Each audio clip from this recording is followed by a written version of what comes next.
Another day, another new recipe na naman ang aking isi-share sa inyo at ituturo ko ang recipe ng crab rangoon. Ito yung luto na malutong ang labas pero yung loob ay meron siyang creamy filling. Ito ay pwede natin gawing appetizer, pulutan o kaya naman snacks. Alam nyo ba na napakadali lang gawin nito? Sobrang simple lang din ang mga ingredients at kayang-kaya nyong gawin yan. And for sure, mas masarap pa yung gagawin mo kesa umorder ka sa labas. Kaya tara, samahan mo na ako sa aking kitchen!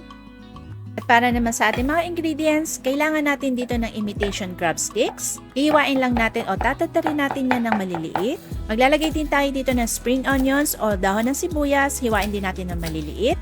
Para naman sa ating creamy base, gagamit tayo dito ng cream cheese. Ilagay natin ito sa isang bowl at i-whip natin ito hanggang maging soft and creamy.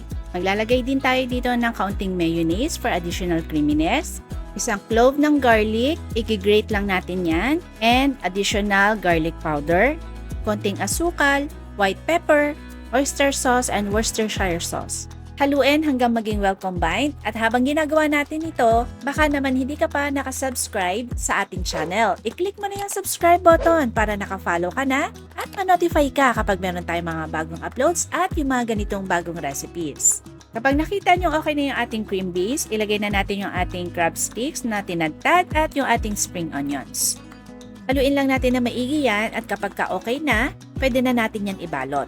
At para sa pambalot natin, wonton wrappers yung ating gagamitin pero wala akong nakita kaya molo wrappers na lang yung binili ko pero pwede rin tayong gumamit ng spring rolls. Medyo mas manipis nga lang to compared sa wonton or molo wrappers pero pwede naman kung wala talaga makita, hatiin nyo lang sa apat. Mag-prepare lang tayo ng pang-seal natin sa ating wrappers. Pwedeng plain water or water with cornstarch. Basain natin yung apat na sides ng ating wrapper then maglagay tayo ng at least 1 teaspoon ng ating filling. Pagkatapos, pagsalubungin natin o pagsamasamahin natin yung mga dulo ng ating wrappers.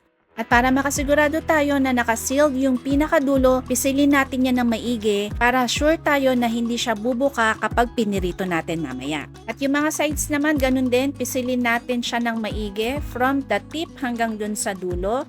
At ganito na yung kalalabasan niya. So, ulit-ulitin lang natin yung ganitong proseso hanggang maubos natin yung filling. Ganon din naman ang proseso na gagawin natin kung spring rolls yung gagamitin ninyo. Kapag natapos na natin lahat yan, itabi na muna, gagawa muna tayo ng ating sauce. At para naman sa ating sauce, ang kailangan natin, sweet chili sauce, pero i-upgrade natin ng konti. So, lalagyan natin to ng honey, konting suka, at sesame oil. Haluin lang natin ito and after that, mag-grate tayo dito ng garlic. So after natin magawa yan, itabi na muna natin yan at sisimulan na natin yung ating pagpiprito.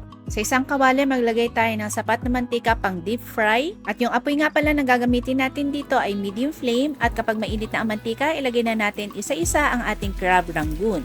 Prituhin natin ito ng mga 5 to 7 minutes or hanggang maging golden brown.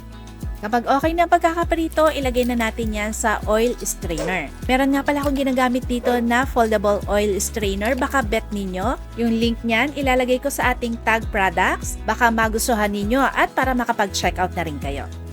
Prituhin na natin yung mga natitira pang crab rangoon at pagkatapos niyan, pwede na natin yan ihain.